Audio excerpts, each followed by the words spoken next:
नमस्कार, रुद्राक्ष online class में आप सभी का स्वागत है। आज हम पढ़ेंगे अभाज्य गुणनखंड। ठीक है, कौन से गुणनखंड? अभाज्य गुण। इसमें देखो, पहले किसी संख्या को अन्य संख्याओं के गुणनफल के रूप में लिखने की क्रिया को गुणनखंड या अपवर्तक कहते हैं।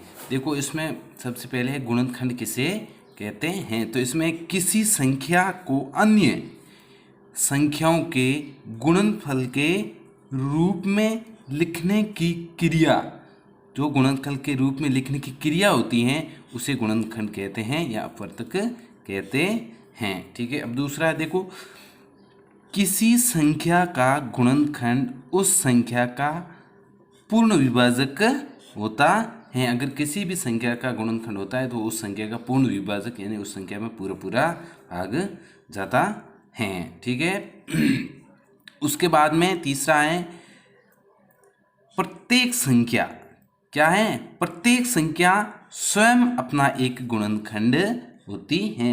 जो भी प्रत्येक संख्या होती हैं वह स्वयं अपना एक गुणनखंड होती है। क्या होती हैं? वे स्वयं एक अपना गुणनखंड होती हैं। ठीक है, अब देखो 4 नंबर।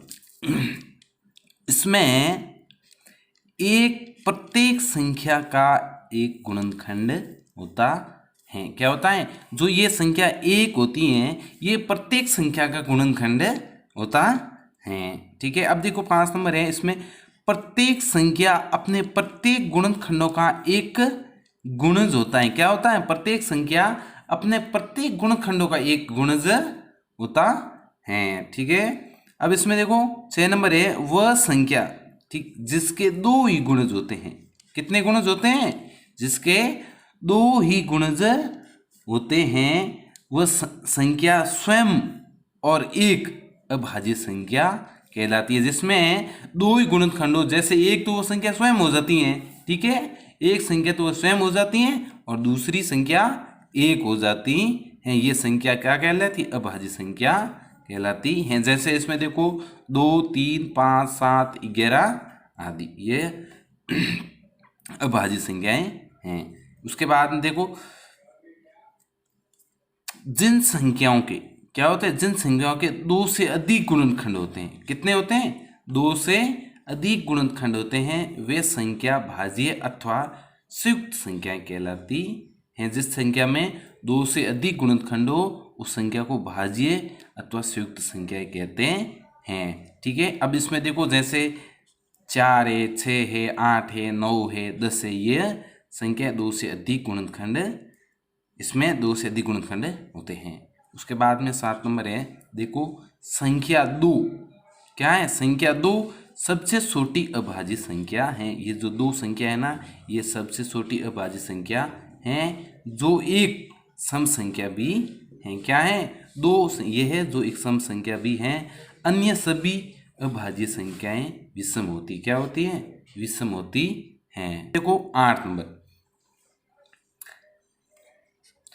2 संख्याएं, कितनी संख्याएं? 2 संख्याएं जिनका सर्व गुणनखंड केवल 1 हो। कितना हो? केवल 1 हो। कितना हो? 2 संख्याएं जिनका सर्व गुणनखंड केवल 2 हो, सअभाज्य संख्याएं कहलाती हैं। कौन सी संख्या कहलाती हैं? सह अभाज्य संख्याएं कहलाती हैं। जैसे 15 एवं 16 सअभाज्य संख्याएं क्या है? 15 और 16 क्या है? सअभाज्य संख्याएं। अब देखो, हम 2 उदाहरण लेते हैं अभाज्य गुणनखंड के। ठीक है, पहला है 28। कितने का है? 28 का। अब इसमें देखो 28 में 2 का भाग जाता है। ठीक है, कितनी बार जाता है? 14 बार। कितनी बार जाता है? 14 बार। ठीक है, अब 14 में 2 का भाग कितनी बार जाता है? 7 बार।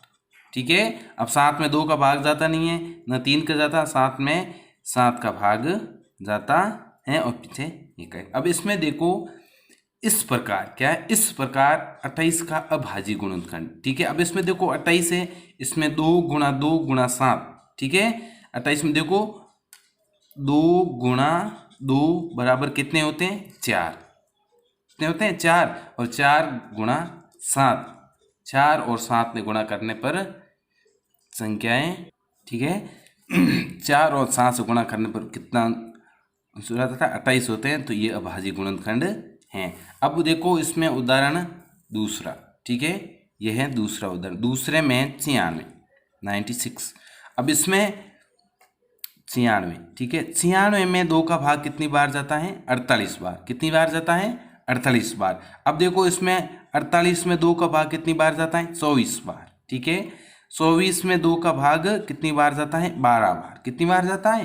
12 बार, ठीक है। और 12 में 2 का भाग 6 बार जाता है। कितनी बार जाता है? 6 बार। और 6 में 2 का भाग कितनी बार जाता है? 3 बार, ठीक है। इसमें अब देखो एक नहीं, इस प्रकार 96 का अभाज्य गुणनखंड, किसका अभाज्य गुणनखंड ज्ञात करना हमें? 96 का अभाज्य गुणनखंड। इसमें देखो 2 गुणा 2 गुणा 2 गुणा 2 गुणा 2 गुणा 3 बराबर ये अभाज्य गुणनखंड है। किसका है? 96 का अभाज्य गुणनखंड है। धन्यवाद। एक बार सही ढंग से देख लें इसको, ठीक है। अगर कोई समझ में नहीं आया तो कमेंट बॉक्स में हमें बताएं, ताकि हम अपने घर पे रहे, सुरक्षित रहे।